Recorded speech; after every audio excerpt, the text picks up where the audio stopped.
Bienvenido. ¿Cómo le va? Este es un programa en el que estudiamos cómo aplicar la palabra de Dios a nuestras vidas. Con ese propósito, hemos preparado una serie de estudios bíblicos que queremos hacer llegar hasta su hogar. Tome lápiz y papel, que dentro de unos momentos le daré la dirección a la cual escribirnos. Mientras tanto, Ricardo, el tiempo es tuyo. ¿Sabes cuál es el corazón del evangelio cristiano? Pablo lo resume de la siguiente manera en 1 Corintios 15, versículos 3 y 4.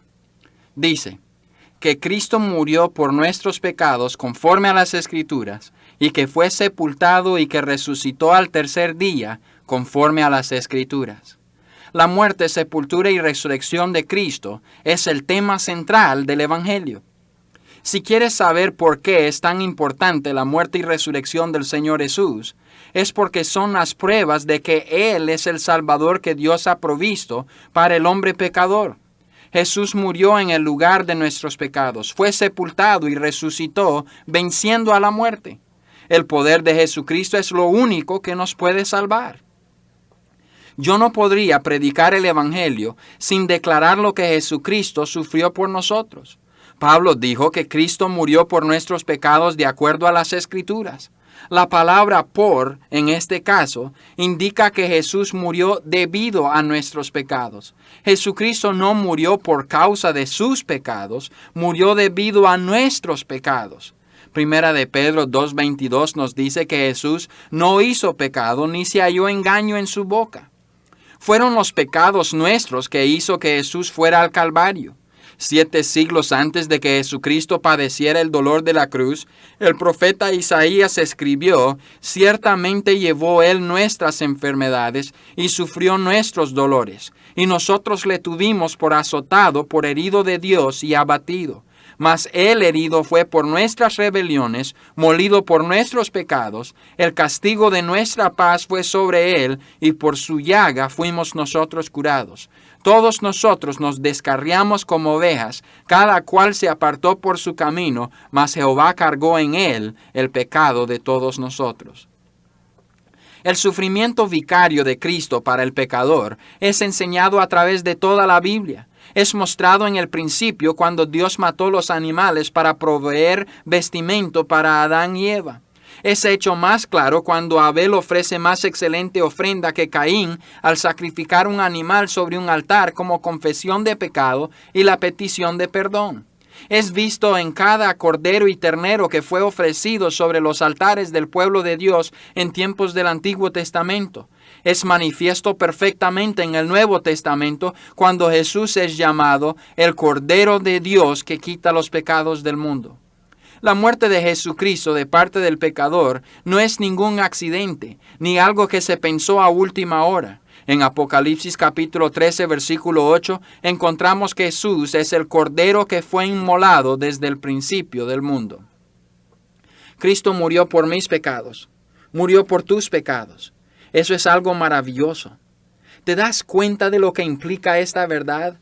Es el Hijo de Dios sin pecado alguno muriendo personalmente por pecados que Él nunca cometió. Y lo hizo para que el pecador pudiera tener libertad como que si nunca hubiera hecho nada malo. ¿Cómo podríamos tú y yo merecer tal acto de misericordia? No lo merecemos. Y eso es lo maravilloso de la gracia de Dios. Sí, Cristo murió por ti y por mí. Murió de nuestra parte en nuestro lugar. En los versículos 6, 8 y 10 del capítulo 5 de Romanos, leemos lo siguiente. Porque Cristo, aun cuando éramos débiles, a su tiempo murió por los impíos. Mas Dios muestra su amor para con nosotros, en que siendo aún pecadores, Cristo murió por nosotros. Porque si siendo enemigos fuimos reconciliados con Dios por la muerte, mucho más estando reconciliados, seremos salvos por su vida. Cristo murió por nosotros cuando éramos débiles, cuando éramos sus enemigos. Primera de Pedro 3:18 dice, porque también Cristo padeció una sola vez por los pecados, el justo por los injustos, para llevarnos a Dios. Primera de Pedro 2:24 dice, quien llevó él mismo nuestros pecados en su cuerpo sobre el madero para que nosotros, estando muertos a los pecados, vivamos a la justicia, y por cuya herida fuisteis sanados. Predicamos que Cristo murió por nosotros, y eso es la verdad. Pero eso no es la completa verdad, pues si ahí terminara no tendríamos esperanza. La completa verdad es que después de que muriera por nosotros, fue sepultado y luego resucitó al tercer día. Resucitó de la muerte para manifestar su victoria sobre la muerte, sobre el poder del pecado y sobre Satanás. Su resurrección es tan importante como lo es su muerte. Otra vez quiero que leamos Romanos 5:10. Porque si siendo enemigos fuimos reconciliados con Dios por la muerte de su Hijo, mucho más, estando reconciliados, seremos salvos por su vida. El pecador que se arrepiente y pone su confianza únicamente en la persona de Jesús es reconciliado con Dios a base de la muerte del Señor y salvo debido a su resurrección de la muerte. Tienes que saber que podemos aceptar el testimonio de que Jesús verdaderamente resucitó de la tumba y de que está vivo y que vivirá para siempre. Hay muchos problemas. Hay muchas pruebas.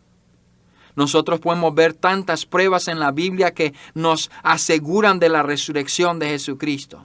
La tumba está vacía. El reporte de los soldados que cuidaron la tumba es una prueba. El soborno que los religiosos trataron de dar a los soldados para que no hablaran es prueba de que resucitó. Una de las pruebas más grandes es el cambio que hubo en sus discípulos. Al momento de su arresto ellos huyeron llenos de temor y sin embargo, al haber visto al Cristo resucitado, sus enemigos no pudieron hacerles callar. Les daban muerte y los demás, en vez de tener miedo, hablaban con más denuedo de Jesucristo. La venida del Espíritu Santo es prueba de que Jesús había resucitado y ascendido al cielo, al Padre. El Espíritu Santo vino al mundo porque Jesús había prometido enviarle al regresar él al cielo. La proclamación mundial del Evangelio con la salvación de multiplicados miles de personas por medio de la fe es prueba de que Él vive. La enseñanza de la Biblia es prueba de que Él vive. Además de todo esto, hubieron cientos de testigos quienes declararon haber estado con el Maestro Divino después de su resurrección. Y por estas razones y muchas más que podría yo enumerar, debemos aceptar como la verdad la resurrección de Jesús.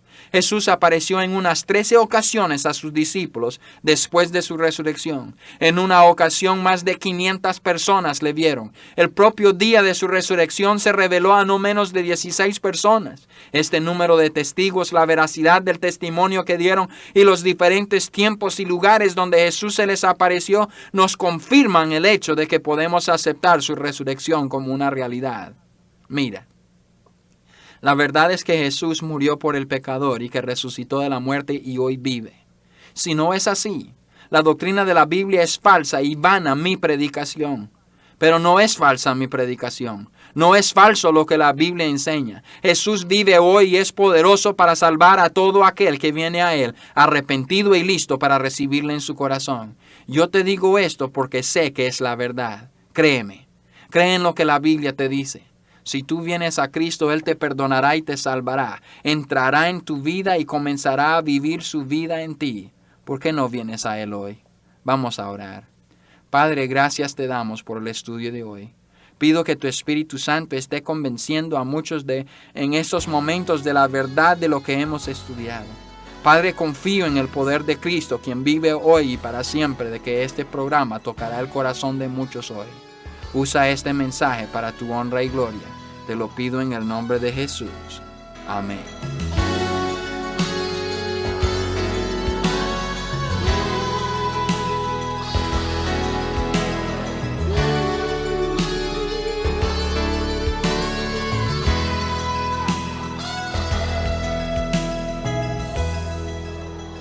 Necesario es decir a la gente que la vida se ha vuelto incoherente. Yo no le hallo sentido a la guerra, no creo que las armas producen la paz. Da lo mismo ignorancia que ciencia, si esto obstruye sentir y conciencia. Quisiera decir que la tierra requiere un renuevo para continuar. No me llames hermano, si no actúas como humano, haces daño en la tierra, si procuras la guerra. No me llames hermano, si no actúas como humano, haces daño en la tierra,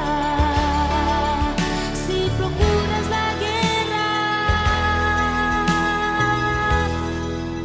Se ha pintado la tierra con sangre de inocentes que al margen están, y la vida en los mares se acaba, pues la ha envenenado el desecho industrial. Y cerramos los ojos al hambre que a los niños les trae mortandad. Y me dijo que vale la vida si damos billones al reino nuclear. No me llames hermano, si no actúas como humano, haces daño en la tierra, si procuras la guerra. No me llames hermano, si no actúas como humano, haces daño en la tierra, si procuras la guerra. Si buscamos armonía, no se encuentra el dialogar.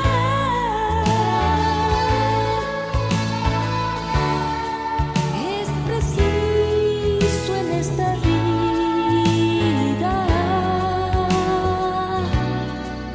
un renuevo espiritual. No me llames hermano, si no actúas como humano,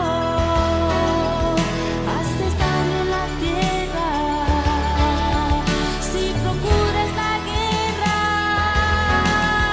No me llames hermano, si no actúas como humano,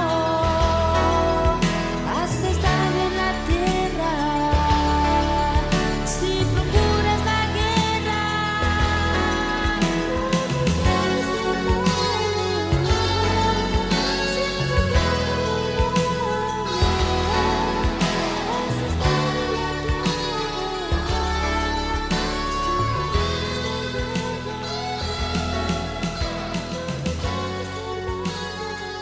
Qué gran verdad hemos aprendido el día de hoy, ¿no es cierto? Juntos podremos aprender aún más con el estudio bíblico por correspondencia que nuestros maestros han preparado con este fin. Se lo queremos regalar. Si usted lo quiere recibir, escríbanos a El Contacto Cristiano, apartado postal 11263, Houston, Texas 77293. Al escribirnos, por favor recuerde incluir el nombre de la emisora en la que sintoniza nuestro programa. Nuevamente nuestra dirección es El Contacto Cristiano, apartado postal 11263, Houston, Texas 77293. Agradecemos su sintonía al programa de hoy, confiando en volver a vernos en nuestro próximo programa a esta misma hora y por esta misma emisora, para encontrarnos y disfrutar nuevamente en El Contacto Cristiano. Este programa es una producción de la Asociación Bautista Misionera de América.